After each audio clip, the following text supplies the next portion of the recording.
Доброе утро! На календаре у нас сегодня 4 июля. Вы смотрите «Утро Якутии». С вами Катерина Винокурова. Сегодня вторник. Просыпайтесь вместе с нами, ловите заряд бодрости и хорошего настроения. Даже если вам немножко грустно сегодня, ничего страшного. Мы очень постараемся вам поднять настроение и сделать все, чтобы ваше утро стало позитивным и полезным, а также, конечно же, информационным. Итак, о чем мы сегодня с вами будем говорить? В столице региона стартовала международная олимпиада для школьников. Какие же нововведения в этом году, сколько участников будет принимать участие, узнаем сегодня, поговорим об этом с нашим гостем. Далее узнаем новости из мира научных открытий, узнаем, как ученые выяснили, что люди страдают инфарктом именно по понедельникам, и в какое время суток полезнее всего спать. Далее узнаем, какие продукты запрещено употреблять в такую жаркую погоду. Традиционно вас ждут рубрики нашего вторника. Это «Говорим правильно», «Книжная полка». Ну и, конечно, познакомимся с датами и событиями 4 июля. Традиционно также ждем в конце эфира гостя. Как вы знаете, раньше была такая игра под названием «Министр». В этом году организаторы поменяли название. Игра будет называться «Якутия вперед». Вот какие нововведения, почему игра поменяла название, также что нас ждет в этой игре нового и интересного, расскажут наши гости. Также не забывайте подписываться на наш телеграм-канал «Утро Якутии». Следите за последними событиями, со всеми анонсами в нашем телеграм-канале. Также в конце недели вас традиционно будут ждать розыгрыши в кино, конкретно в кинотеатр «Центральный». Поэтому не упустите такой возможности и следите за всеми событиями в «Утро Якутии». Ну а далее давайте знакомиться с погодой в этот предстоящий день. Итак, сегодня в центральных районах на 6 часов утра температура воздуха составила 18-22 градуса тепла. В заречной группе 18-22, в южных 16-17 градусов, в Вилюйской группе 16-17, в Нижнеленских от 10 до 19, в западных 15-18, в Колымо-Индигирской группе 3 градуса сегодня зафиксировано в Чукурдахе, 21 в Усть-Нере. В Янских от 4 до 8, на северо-западе 4 и 11. Температура воздуха на 6 часов утра в городе Якутске составила 24 градуса. Атмосферное давление 747 миллиметров ртутного столба, ветер юго-западный 1 метр в секунду. Днем нам обещают преимущественно без осадков, ветер подует северо-западный до 3-8 метров в секунду. Температура воздуха днем составит 29-31 градус.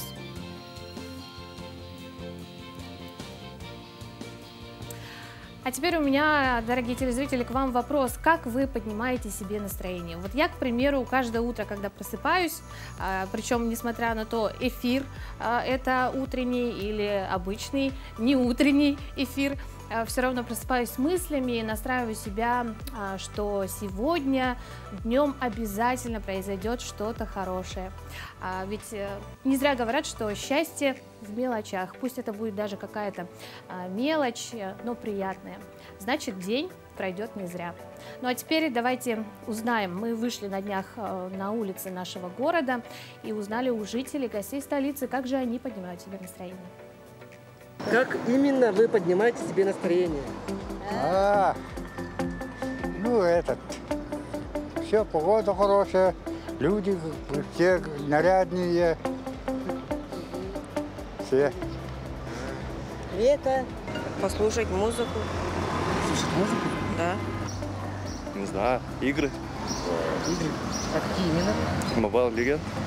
Там мобильные игры. Ну, это выходной, сидеть дома, отдыхать, смотреть фильм. Какие способы? Играю в компьютер. Компьютер? Да. Игры? А какие игры? В Стиме. Каким способом? Ну, наверное, скорее всего, когда вижу людей, и мне хочется всем дарить добро, вот это так я себе поднимаю настроение. Я утром встаю, делаю пробежку, смотрю на солнце. Вот. Доброе утро. Напомню, сегодня на календаре 4 июля. Мы поздравляем всех именинников этого дня.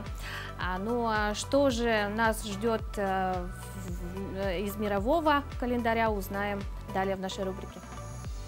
На календаре 4 июля сегодня отмечают День независимости США, день рождения королевы Сони в Норвегии, чествование небес в Китае. По народному календарю сегодня отмечают Ульянов день. В этот день православная церковь чествует память священномученика Иулиана Тарсирского. Ульянов день было принято собирать цветы липы, которые как раз распускались к этому времени. В народе с этим деревом было связано множество поверий. К примеру, липе приписывали способность избавлять человека от сглаза. Также говорили, что тот, кто срубит липу, непременно заблудится в лесу. А если липа возле дома вдруг засыхает, это предвещало плохие перемены в семье. События в этот день. В 1776 году была подписана Декларация независимости США. В этот день вышло первое издание книги Льюиса Кэрролла «Приключения Алисы в стране чудес». Из Кронштадта на поиски мифической земли Санникова вышла экспедиция Эдуарда Толля. Состоялся первый полет пассажирского самолета Ил-18. В 2007 году российский город Сочи выбран столицей зимней Олимпиады 2014 года. В этот день родились Джордж Эверест, английский географ и геодезист, чьим именем названа высочайшая вершина мира. Джузеппе Гарибальди, итальянский полководец, революционер, национальный герой Италии. Калвин Кулидж, 30-й президент США, государственный и политический деятель. Александр Пирогов, российский и советский оперный певец, бас, народный артист Советского Союза. Манолетте, испанский матадор. Джина Лоллобриджида, итальянская актриса. Юрий Тюкалов, советский спортсмен, гребля академическая, двукратный олимпийский чемпион. Фрунзик Маркытчан, советский актер театра и кино, театральный режиссер, народный артист Советского Союза. Денис Панкратов, российский пловец, двукратный олимпийский чемпион, спортивный журналист. Именины сегодня отмечают Алексей, Анастасия, Василиса, Георгий, Иван, Максим, Никита, Николай, Павел, Терентий, Федор, Юлиан. В городе Якутске со 2 по 10 июля в 30-й юбилейный раз проходит Международная олимпиада школьников Туймада по математике, физике, химии, информатике в очно- и дистанционном формате. В прошлом, 22 году, в Международной олимпиаде Туймады распоряжением главы Якутии Айсена Николаева присвоено имя народного учителя СССР, основоположника физико-математического движения в республике Михаила Андреевича Алексеева. В этом году участвует более 100 обучающихся из Новосибирской, Пензенской, Свердловской, Московской областей, Ставропольского края, Республик Татарстан, Бурятия, а также из стран Казахстан, Сингапур, Румынии, Индонезии. Вот такая вот широкая география. И сегодня у нас в гостях Василий Павлов, ректор Малой академии наук Республики Саха-Якутия. Василий Климович, доброе утро. Доброе утро. Ну, как я уже сказала, в 30-й раз, да? Вот юбилейная олимпиада проводится. Каковы особенности? Наверняка что-то интересное готовите. Да, уже много лет, получается, да, так сказать, мы проводим эту олимпиаду, традиционная, стала очень известной, престижной олимпиадой в мире. На этот раз мы также усилили свою часть в области, значит, уже виртуальной олимпиады нашей, да, то есть много участников онлайн. Ну, это понятно, да, так сказать, сейчас такой период и политический, и прочее, что, в общем-то, трудно организовать прямое такое физическое участие. Хотя, на самом-то деле, офлайн участие — это всегда хорошо, Ну и надеемся, что в будущем эти возможности все равно сохранятся, усилятся. Но благодаря тому, что у нас много онлайн возможностей появилось, да, с помощью прокторинга и прочее, то у нас и также много участников, и география всегда расширяется. Но хочется сказать, что в этом году у нас физика будет полностью офлайн, то есть действительно физически ребята будут на территории уже Малой академии наук и будут заниматься своими экспериментальными задачками и прочее уже на месте. Ну вот вы сказали, что география с каждым годом расширяется. Вот среди вот новых стран, регионов, это какие в этом году? Да.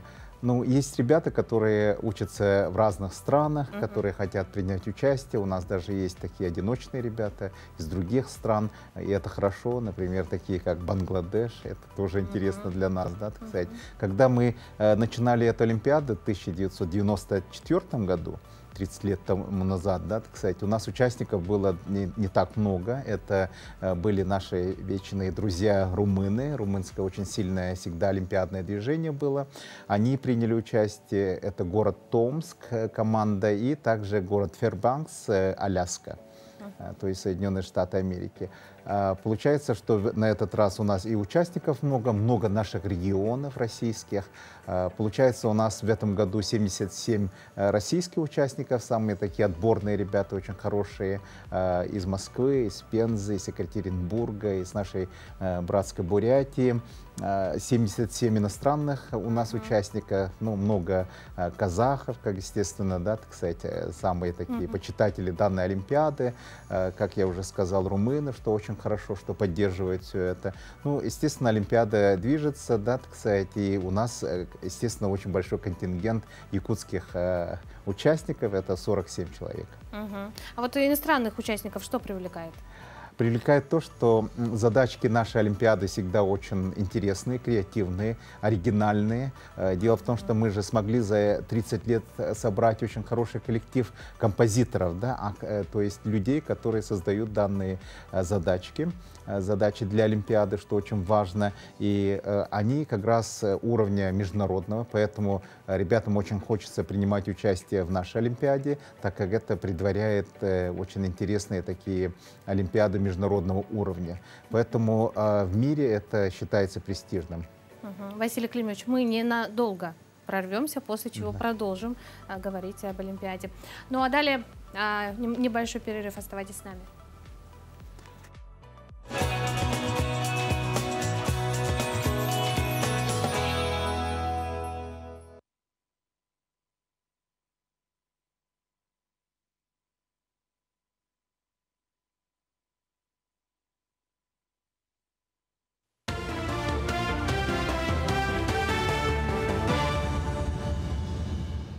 Доброе утро, коллеги. Сейчас новостной блок. Аномально жаркая погода и грозовая активность стали причиной увеличения лесных пожаров в Якутии. В связи с этим на всей территории региона был объявлен режим чрезвычайной ситуации. Об этом вчера на заседании комиссии по предупреждению, ликвидации чрезвычайных ситуаций и обеспечению пожарной безопасности заявил глава региона Айсан Николаев. Режим ЧС позволит усилить меры по тушению пожаров, а также увеличить силы и средства, в том числе с привлечением федерального центра. Такой режим на уровне муниципалитетов ранее действовал в Усть-Майском и Алекминском районах. При жаркой погоде вдвое повышается вероятность возникновения возгорания в деревянных постройках, в связи с чем усиливается профилактический рейд сотрудников пожарных служб. Одно из таких мероприятий состоялось в поселке Хатасы в семье Ефремовых. Они проживают в своем частном доме с 1994 года. Пожарные установили пожарный извещатель, ознакомили с работой устройства, а также провели профилактическую беседу. Всего в поселке Хатасы сейчас насчитывается 1600 частных и 6 деревянных двухэтажных домов. В рамках социальной акции пенсионерам, участникам СВО и многодетным семьям АТПИ устанавливают бесплатно. Дымовой извещатель именно помогает, предупреждает население о том, что в доме дым, образовался дым, да? Дает время быстро действовать, позвонить пожарной части или потушить самим, или эвакуироваться. Для этого именно он предназначен. С начала года в селе Хатас произошло 5 пожаров. 2 по неосторожности обращения с огнем, 2 из-за короткого замыкания. Рост уровня воды ожидается на участке реки Лены Покровск, столицы Республики Кангаласы, в ближайшие сутки, которые продолжатся до конца этой недели. В центральных районах продолжается суточный спад 5-10 сантиметров. На всем протяжении реки Алдан и его притоках наблюдается понижение уровня воды с различной интенсивностью. Вследствие выхода дождевого паводка с реки Адычи на реке Янь у гидропоста Сайды в пределах Верхоянского района в ближайшие сутки также ожидается незначительный подъем уровня воды. Житель Ингушетии нашел около 8 килограмм золота у автодороги Колыма в Якутии и попытался скрыть это. Драгоценные металлы на сумму почти 41 миллион рублей задержанный, по его словам, нашел вблизи автодороги Колыма. Мужчина следовал по маршруту Уснера-Магадан. Отмечается, что информация о незаконном хранении и перевозке золота была получена во время оперативно-розыскных мероприятий. Возбуждено уголовное дело. Жителю Ингушетии грозит лишение свободы сроком до 5 лет с крупным штрафом. Изъятое золото будет обращено в доход государства. Правительство утвердило постановление о назначении доплат к страховой пенсии за длительный стаж работы в районах Крайнего Севера в беззаявительном порядке со следующего года. Это избавит граждан от подачи документов в территориальные органы социального фонда, а также поможет сэкономить время. О перерасчете пенсии будут сообщать в течение 3 рабочих дней со дня принятия подобного решения через портал госуслуг или же по почте. Минздрав внес изменения в форму типового договора на оказание и оплату медицинской помощи в рамках базовой программы обязательного медицинского страхования. Несколько уточнений связаны с тем, что родители детей могут находиться с ними в стационарах. Плату за создание условий пребывания взрослого в больнице вместе с ребенком, в том числе и предоставление ему спального места и питания, семьи взимать не будут. Эта норма касается детей-инвалидов, всех детей до 4 лет, а также детей старше 4 лет при наличии медицинских показаний.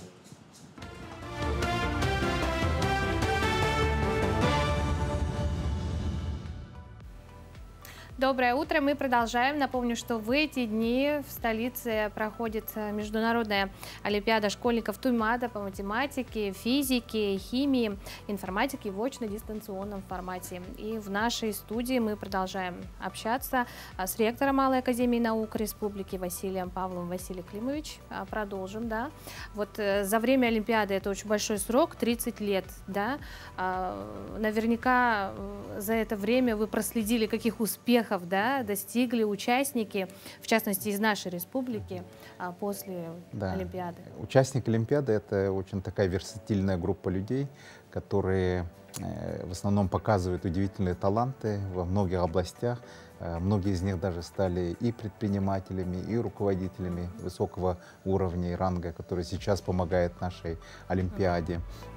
Ну, среди очень известных ребят, да, так сказать, могу сказать, это Артем Васильев из ИТМО, Институт тонкой механики и оптики в Санкт-Петербурге, который также стал победителем абсолютным по программированию в мире. Он ведет научную работу, связанную с программированием, которая касается нейронных связей и прочее. Это очень интересно. Также можно упомянуть Айсена Татаринова, который у нас фактически является одним из единственным, наверное, якутянином, участвующим в ЦЕРНе при открытии бозона Хиггса, то есть подтверждение наличия бозона Хиггса, то есть такие мировые открытия, в которых приняли участие наши участники Олимпиады Туймада. Что касается международных, то много ребят, которые из Румынии, Казахстана, которые стали известными учеными у себя на родине, стали ведущими, значит, лидерами в индустрии. То есть многих можно назвать, и это действительно дает много. Наша Олимпиада, она в этом плане удивительна, и Малая академия наук всегда вот прикладывает большие усилия для того, чтобы сохранить замечательные традиции этой Олимпиады, заложенные еще в 1994 году нашим первым президентом Михаилом Ефимовичем Николаевым. Ну вот интересно, да, кто все это дело будет оценивать, да, это большая ответственность, конечно же, да, кто. Да, Олимпиада — это же целый такой организм. Дело в том, что оно представляет собой сообщество очень интересных людей, которые за годы смогли у нас появиться. Вот это сообщество так называемых композиторов, людей, которые эти задачи нашей Олимпиады создают, и также жюри. У нас и создатели в жюри есть очень сильные. Александр Сергеевич Голованов, это самый знаменитый человек из президентского, значит, у нас лицея в Санкт-Петербурге, который является также одним из руководителей международной олимпиад по математике.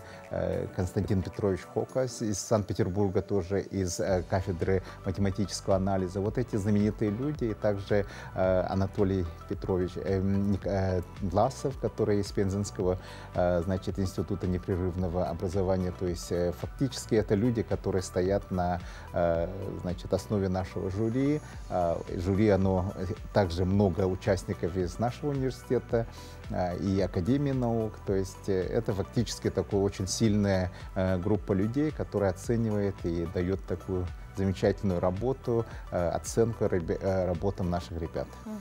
Ну, я думаю, участники все сейчас очень волнуются, переживают, и кто-то, наверное, нас смотрит. Я думаю, что у вас есть прекрасная возможность пожелать им, понапутствовать. Да, пожалуйста. Естественно, Олимпиада — это очень такое психологическое, очень напряженное время, и ребятам всегда нужно настроиться, и я вам всем призываю и настроиться хорошо на хорошую работу.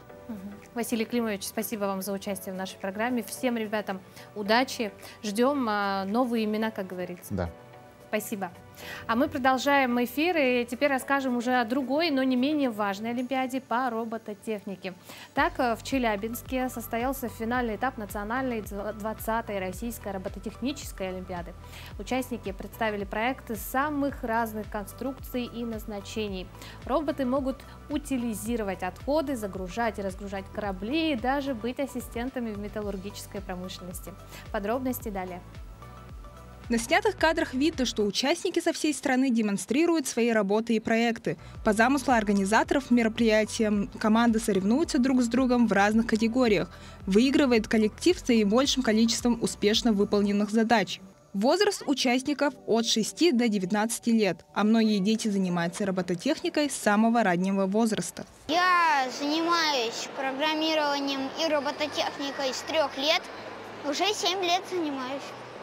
Как с 3 лет? Как это возможно? С 3 лет начал. Начал с просто конструирования, затем веду, затем еще больше.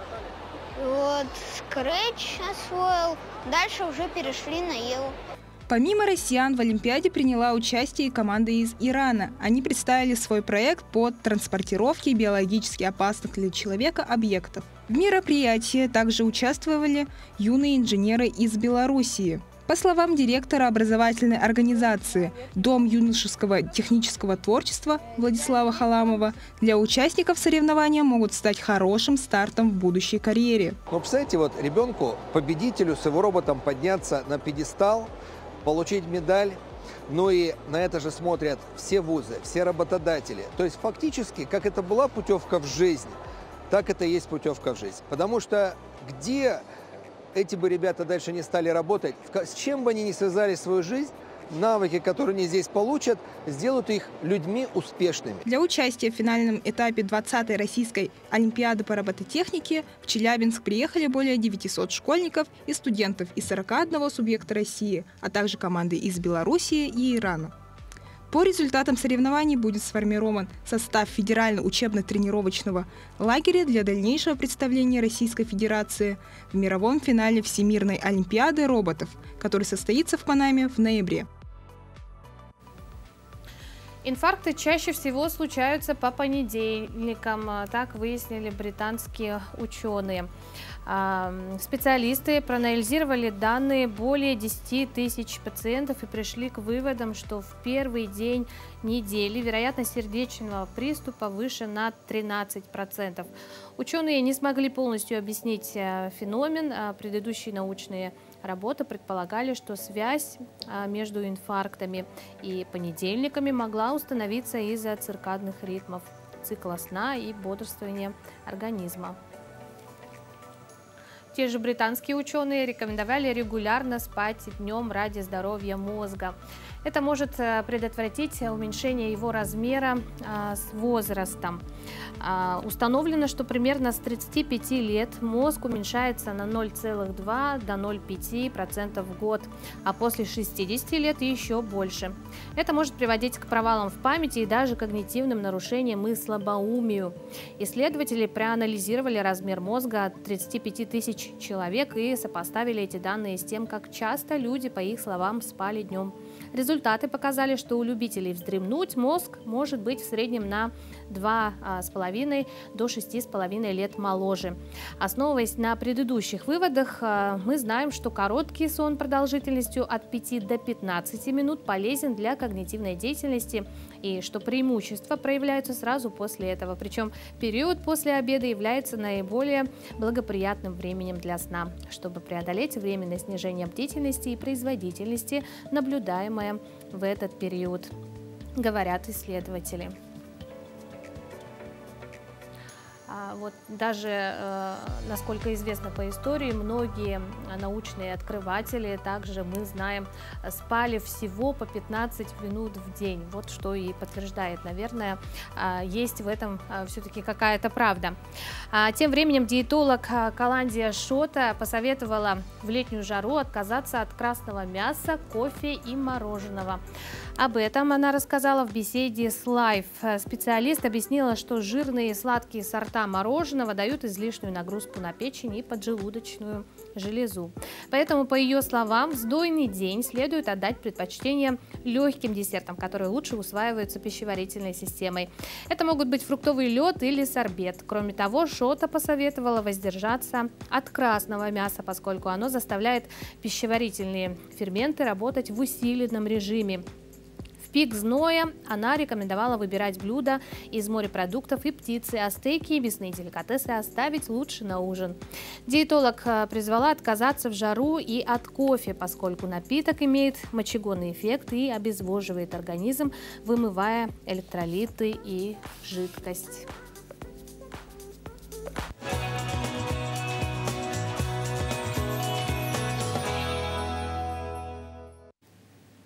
А в городе Мирный в торговых комплексах посетителей не пускают в уборную. Об этом в интернет-паблике рассказал один из жителей.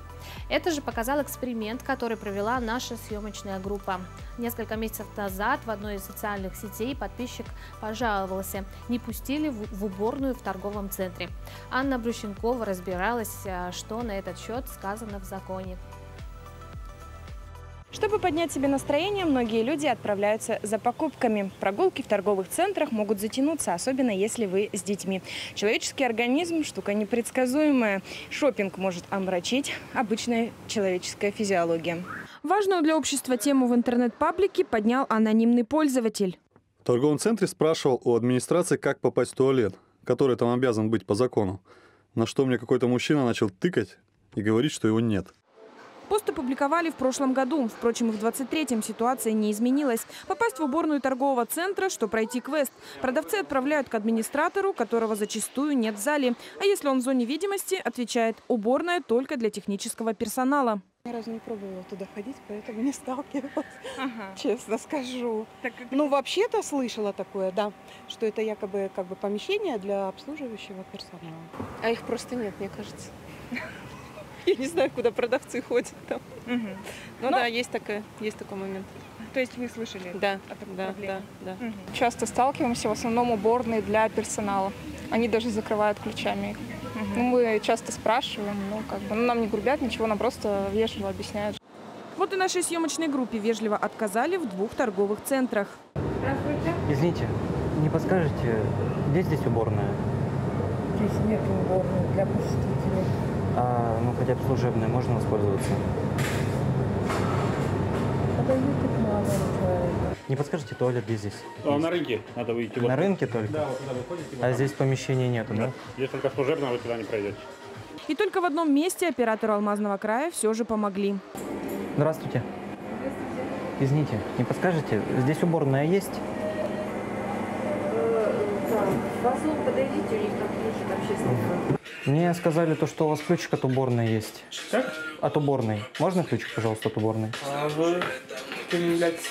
Я просто пришел, я просто мимо проходил. В туалет очень сильно надо. Можно, пожалуйста? Конечно. Благодарю. Сейчас принесу. Что же говорит об этом закон? По словам сотрудников Роспотребнадзора, в 2021 году в России приняли новые санитарные правила.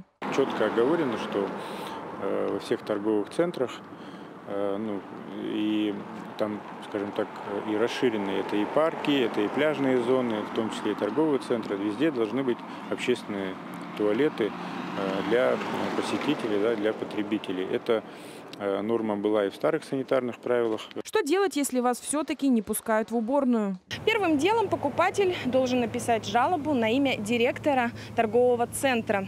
В течение 10 дней владелец должен ответить. Если ответа не поступило, можете обращаться в Роспотребнадзор. Там специалисты либо назначат внеплановую проверку, либо выпишут штраф.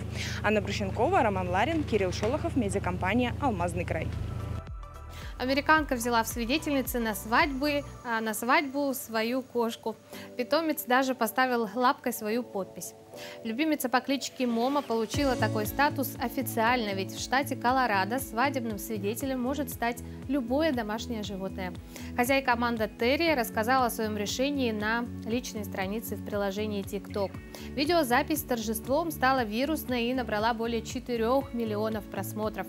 В ролике Аманда и ее жених держали на руках свою любимицу в праздничном ошейнике, после чего лапку Момо обмакнули в специальные безопасные чернила, и та оставила отпечаток в документе.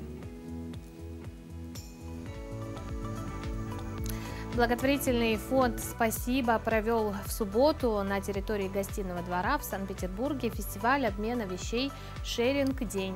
Что это такое, более подробно в следующем материале. Правилом участник фестиваля получает за каждую принесенную вещь купон «Спасибо», который можно обменять на любой предмет по выбору. Изначально была идея объединить разные шеринги. Есть разные группы по обмену. Кто-то меняется косметикой, кто-то меняется детскими игрушками, кто-то меняется только книгами. Наша идея была в том, чтобы объединить всех.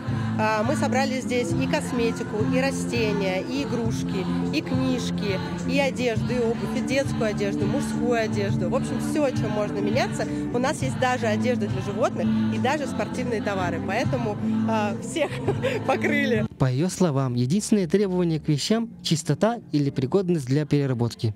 Мы с добром подходим ко всему, что нам приносят. Мы вообще собираем одежду 13 лет. Мы благотворительный проект «Спасибо». Мы просим, чтобы это была чистая одежда и еще пригодная для каких-то дальнейших действий, либо для переработки, либо для носки.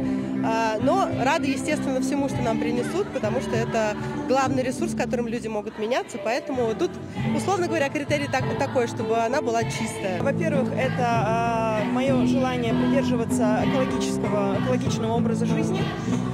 Во-вторых, желание избавиться от ненужных вещей, избавиться от них, используя, не просто выбросив на помойку, а обменяв на что-то нужное. Ну и в-третьих, это, конечно, закономерное желание найти что-то нужное мне. Я занимаюсь творчеством, в том числе рукоделием, хендмейдом, поэтому очень многие вещи, которые здесь были найдены, они будут использованы не по назначению, они будут впоследствии переделаны во что-то другое. Это очень классная идея – помогать людям, передавая им свои вещи, давать вещам вторую жизнь. Помимо обмена вещей, организаторы подготовили для гостей фестиваля мастер-классы, бесплатные занятия йогой и выступления местных музыкальных коллективов. А на свадьбе в Индии одновременно поженилась 2141 пара. Торжество побило 2 мировых рекорда. Молодожены получили от местных чиновников благословения и подарки. Драгоценности, постельное белье, посуду, телевизор, холодильник.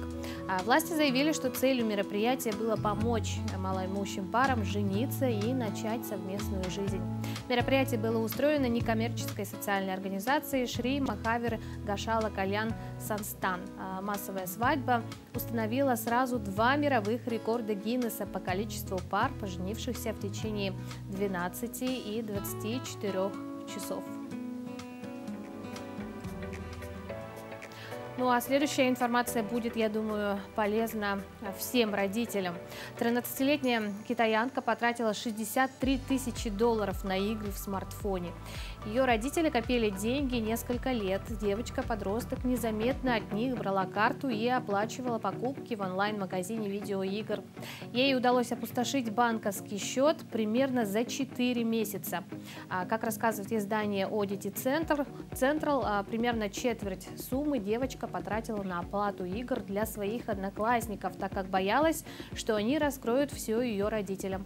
Неладное заметил учитель и сообщил маме подростка. Женщина проверила счет и не обнаружила на нем средств. Она призналась, что давала дочери пин-код от карты на экстренный случай. Я думаю, что в любом случае с детьми нужно разговаривать, находить подход, разговаривать с ними правильно. Кстати, к слову, наша следующая рубрика одноименная «Говорим правильно». Поговорим о правописании. Доброе утро, дорогие телезрители! В русском языке есть не только интересные слова и словосочетания, но и интересные приставки. Например, есть приставки «роз» и «рос». Они всегда ударные и пишутся с буквой «о». Например, в слове «розыск» и «роспись». А их родные сестры, приставки «раз» и «раз», пишутся с буквой «а», и они всегда безударные. Например, «разыскивать» или «расписывать». Но бывает трудно понять, как же правильно произносить и писать «о» или «а». Например, цифры «розница» или разнятся. Конечно, нам на помощь приходят словари. В словаре Сергея Владимировича Кузнецова есть такое определение значения этих глаголов. Итак, глагол «розница» – отличаться чем-либо, иметь различия, несходство в чем-либо, не совпадать в чем-либо, не сходиться во мнениях. А слово «разница» с буквой «а» имеет такое значение: иметь различия, несходство в чем-либо, различаться, отличаться. Кроме того, давайте посмотрим, что же нам говорят специалисты информационно-справочного портала Грамота.ру. Так вот, они утверждают, что глагол «разниться» – это глагол нейтральный и общеупотребительный, а вот глагол «розница» он все-таки уже устаревший и даже просторечный. Поэтому, если мы говорим о цифрах, то все-таки лучше говорить, что цифры разнятся. Кроме того, не забывайте о правописании. Если под ударением, то «о», если без ударения, то «а». Давайте говорить правильно. Еще раз с добрым утром! Как заставить своего ребенка читать летом? Для этого специально существует такая рубрика, как «Книжная полка». Рассказываем о книгах, которые можно прочесть не только в летние каникулярные дни, но и взрослым, если у вас выдался отпуск или выходной. Доброе утро! Сегодня для рубрики «Книжная полка» я хочу рассказать вам про этот замечательный сборник рассказов, написанный Виктором Петровичем Астафьевым. Почему я хочу порекомендовать именно этот сборник? Потому что наступило долгожданное лето, школьники ушли на каникулы, можно провести время с семьей. И как раз-таки эта книга подойдет как для отдельного чтения для детей, так и взрослых, так и для совместного семейного чтения.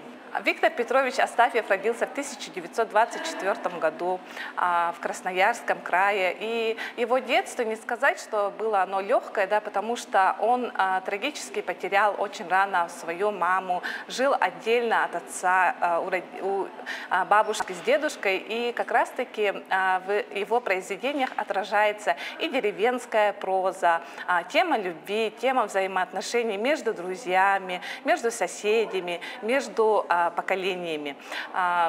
На склоне лет Виктор Петрович Астафьев писал, что именно самая счастливая пора его жизни оказалась в его детстве. И как раз-таки вот его рассказы, как «Конь с розовой гривой», «Васюткино озеро», фотографии, на которой меня нет, которые представлены в этом сборнике, они очень хорошо показывают именно, как маленький мальчик Витя переживал ежедневно какое-то свое новое открытие, какие-то моменты светлые, может иногда и особо не светлые, но все это в памяти маленького мальчика очень хорошо остались на всю жизнь, после чего Виктор Петрович стал знаменитым писателем и начал писать рассказы именно для детей. Но взрослым я тоже хочу посоветовать эту книгу, потому что в летнее время хочется отказаться от каких-то сложных текстов, хочется вспомнить, каково было деревенское лето у бабушки с дедушкой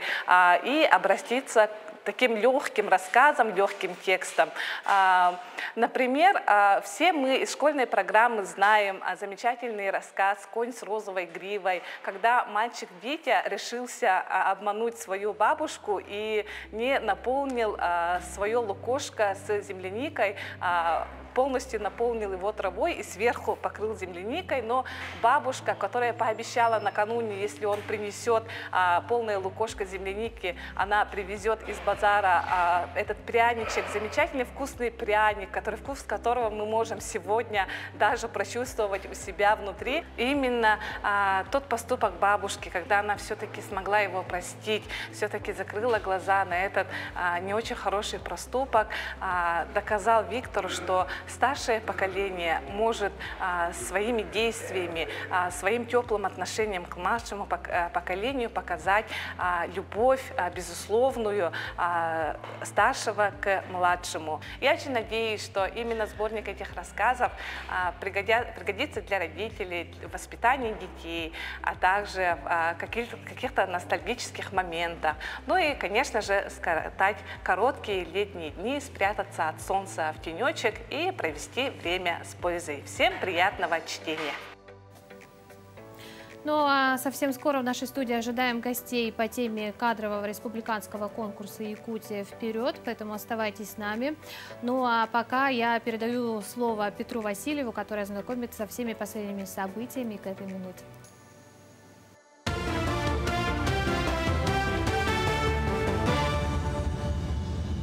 Доброе утро, коллеги! Сейчас новостной блок.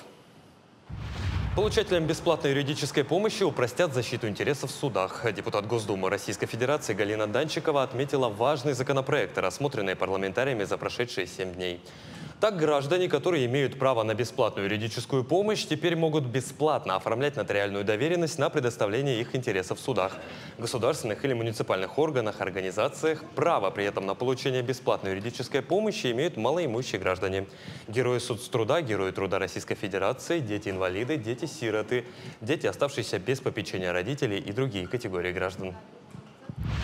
Банк России планирует вывести карты платежной системы МИР в 5-6 новых стран в этом году. С весны картой МИР можно пользоваться и на Кубе.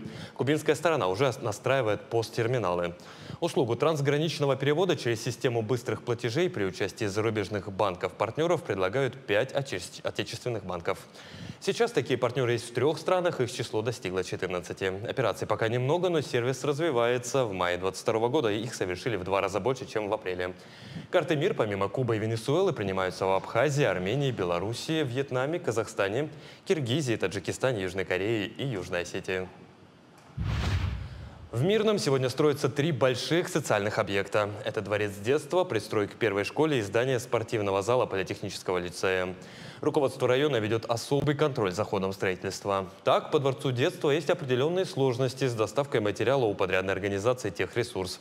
Весь материал закуплен, остается его доставить в Мирный. Наблюдается также небольшое отставание от графика, но подрядчики будут наращивать темпы. В пристрое к школе номер 1 будут находиться пищеблок и спорткомплекс. Плановая сдача – декабрь текущего года. К строительству спортзала политехнического лицея приступили недавно. На месте строительства полностью установлено освоенное поле. Сейчас идет отливка нулевого цикла. Первый – это дворец детства. Мы планируем завершить строительство к 1 сентября. Действительно, сегодня есть определенные сложности с доставкой материала у подрядной организации техресурса. Но, тем не менее, материал весь закуплен, сейчас он доставляется в Мирный, и мы планируем, что объект введем в срок. Дворец детства у нас финансируется равными долями по соглашению с компанией «Алроса». 50/50 мы заключили соглашение и в равных долях финансируем строительство данного объекта. Глава департамента кинематографии Минкульта РФ Дмитрий Давиденко рассказал, что в ближайшие несколько лет региональное кино в России будет переживать всплеск активности. Якутия стала прекрасным, замечательным примером развития регионального кино. В дальнейшем мы на примере республики увидели развитие кинематографа в Калининграде, Перми и Свердловской области. За ближайшие 2-3 года мы увидим взрыв регионального кино в хорошем смысле. Это развитие нашего кинематографа, отметил Давиденко. Вспышки на Солнце могут провоцировать возмущение магнитного поля Земли, что негативно складывается на самочувствие метеочувствительных людей и даже на работе техники. Магнитные бури прогнозируются учеными, и в течение всего июля, уже в конце этой недели, 8 и 9 числа, ожидается слабая магнитная буря, которую люди могут ощутить на себе. Более сильный геомагнитный шторм обрушится на Землю 12 и 13 июля. Его мощность будет достигать 6 баллов. Аттракционы в парке культуры и отдыха в Якутске перевели на вечерний режим из-за жары. Днем в парк приходят мало посетителей. Аттракционы в Центральном парке культуры и отдыха в Якутске перевели, соответственно, на вечерний режим работы. Решение было принято из-за аномальной жары, установившейся в столице республики в последние дни. Как сообщил во время общегородской планерки, вчера руководитель Центра управления общественными пространствами Виктор Обутов из-за зноя количество посетителей парка днем сократилось. Это были все новости к этому часу. До новых встреч!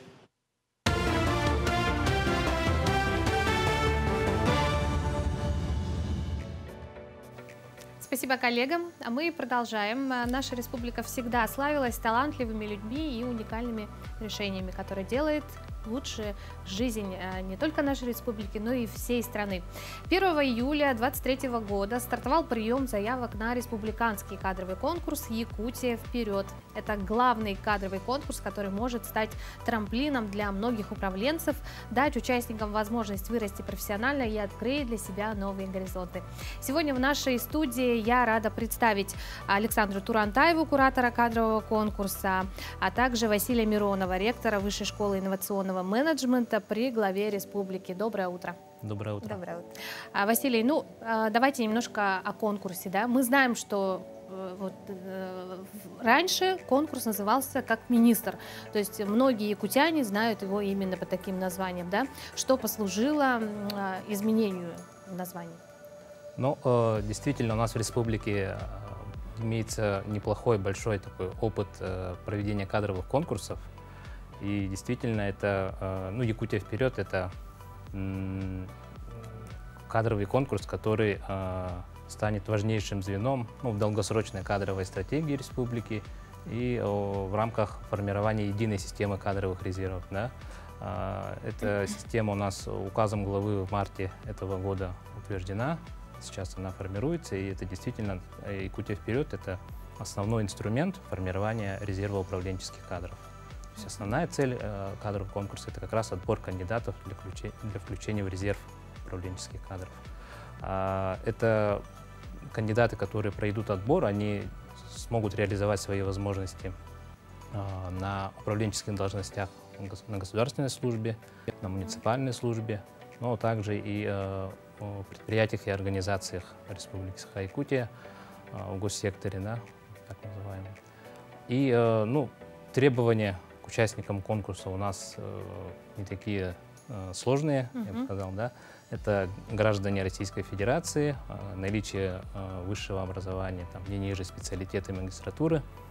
И для включения в резерв управленческих кадров это по уровням, да, возраст и наличие опыта управленческой деятельности. Это базовый уровень, это у нас до 35 лет. Там опыт управленческой деятельности не требуется, только стаж работы от 2 лет. Базовый уровень, перспективный, да, это базовый уровень, это до 45 лет, и наличие опыта управленческой деятельности там не менее 3 лет. И высший уровень управленческого резерва — это до 55 лет включительно. и опыт управленческой деятельности не менее 5 лет. Вот. И получается, у нас отбор стартовал, как вы уже сказали, да, до 30 июля он продлится. Это прием заявок, заполнение анкеты требуется от участников. И потом уже в августе у нас дистанционный отбор. Это у нас на портале будет проходить. И затем уже очный финал, это будет в последних числах сентября. Ну, прием заявок уже стартовал, да? Насколько вот люди изъявляют желание, становится ли их больше по сравнению с предыдущими годами? На сегодня вот количество заявок какое? У нас прием заявок стартовал только 1 июля. Люди уже подаются, да, уже звонят, спрашивают, как это сделать. Я хотела рассказать тоже. Для этого всем желающим необходимо на главном сайте конкурса yakutiavперед.рф нажать на кнопку «Подать заявку». Вас автоматически переведет на кадровый портал Республики Саха-Якутия, на который необходимо будет через госуслуги авторизироваться. Вот, открывается личный кабинет, необходимо будет заполнить все вопросы, да, и прикрепить необходимые документы. Это документы об образовании, документы, подтверждающие трудовой стаж, это копии наград, если они у вас имеются, и справка об отсутствии судимости. Да, все эти документы уже будут прикрепить до 30 июля. После того, как мы все проверим, да, что вы соответствуете всем требованиям, которые вот Василий Сергеевич сейчас озвучил, вы допускаете к дистанционному отбору. И всем участникам необходимо будет пройти ряд испытаний. То есть они идут у нас все дистанционно на кадровом портале. Участникам необходимо будет пройти тестирование на оценку компетенций. Мы оцениваем такие компетенции, как человекоцентричность, правосознание, системное мышление, саморазвитие, ответственность и готовность к изменениям, также объединение людей. То есть это как бы 7 самых важных компетенций, которые мы выделили для лидера нового времени. Так. Да. После этого проходит оценку на определение ценностных установок, да, ценностных ориентаций, трудовой мотивации и также тестирование на знания. То есть это будут вопросы на знание законодательства, на знание истории России, истории Якутии, базовых цифровых компетенций и управленческих функций. Вот это вот ряд испытаний. Затем участники загружают свою видеопрезентацию.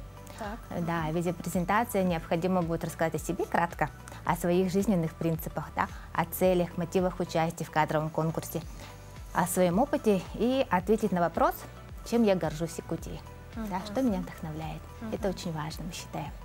Вот, видеопрезентация должна быть от 30 до 90 секунд, да, и вот ее нужно будет предоставить также. После этого у нас формируется рейтинг участников, и экспертная комиссия отбирает участников, которые попадают на финал, на очную часть как раз-таки. Да, это вот очная оценка уже будет длиться 3 дня. Это будут различные активности, в которых уже будут эксперты, оценщики наблюдать за участниками. Кроме этого, конечно же, будут различные активности в виде лекций, мастер-классов, конечно же, общение между участниками. То есть это очень тоже важно. Да, вот мы, исходя из прошлых годов, помним, да, что в очном формате собираются уже финалисты, да, а какое-то вот количество ограниченное среди финалистов, какое-то число обычно? До 104 человек. До 104 человек. Ага. А если вспомнить вот имена прошлых лет, да, победителей, вот люди, которые показали себя, заявили громко, да, вот кого вы можете назвать, перечислить? У нас достаточно много, я бы даже, наверное, не стал перечислять пофамильно, потому что действительно игра «Министр» у нас, допустим, очень долго, да, многие годы у нас проводилась, и многие члены правительства и там заместители министров, да, они у нас как раз-таки участники, победители деловой игры «Министр». Поэтому тут действительно это такой очень эффективный социальный лифт, управленческий лифт, и позволяет действительно участникам реализоваться себя на самом высоком уровне. Может быть, ожидается приезд каких-то гостей с других регионов, да, какое-то также общение, обмен опытом?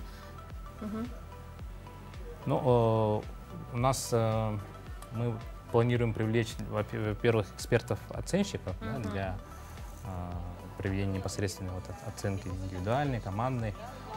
Также планируется участие спикеров, да, которые имеют на всероссийском уже уровне опыт управленческой деятельности в первую очередь, то есть знают, что такое там госсектор и так далее, какие сейчас в целом востребованы компетенции, знания, навыки для того, чтобы в современном мире, да, быть управленцем, эффективным управленцем и решать те задачи в нестандартных условиях, в быстро меняющемся мире, поэтому я думаю, будет интересно участие. Александр, до какого числа идет прием заявок, да? Да, заявки мы принимаем до 30 июля, то есть необходимо успеть, но есть еще, впереди очень много времени, решайтесь, поэтому, да, активно участвуйте. А конкурс уже будет сам непосредственно, финал? Финал сам будет к концу сентября. К концу сентября. Да. Что ж, мы призываем всех активных людей, всех, у кого просто есть желание, да, наверное, принять активное участие, подать заявку, как сказал Александр, на госуслугах, да? Это кадровый портал, это главный сайт конкурса yakutiavперед.рф. Да, вся информация там, можете ознакомиться. Александра, Василий, огромное вам спасибо за участие в нашем эфире. Всем, конечно же, призываю, да, принять, опять-таки, принять активное участие. Ну и надеемся, что Якутия вперед откроет новые возможности, новые имена. Спасибо. Ну а перед тем, как с вами попрощаться, хочется снова ознакомить вас с информацией о погоде. Что же сегодня с собой взять, шляпу или зонт? Давайте узнаем. Итак, сегодня в центральных районах на 6 часов утра температура воздуха составила 18-22, в заречной группе от 18 до 22, в южных 16 и 17, в Вилюйской группе до 17, в Нижнеленских до 10-19 градусов, в западных 15-18, в Калмыцкой до 21, в Янских до 8, на северо-западе 11 градусов тепла. В 6 часов утра температура воздуха в городе Якутске составила 24, днем нам обещают 29-30 без осадков. Что ж, готовьтесь к знойному дню, защищайтесь от солнца. Желаю вам сегодня отличного настроения. Увидимся завтра.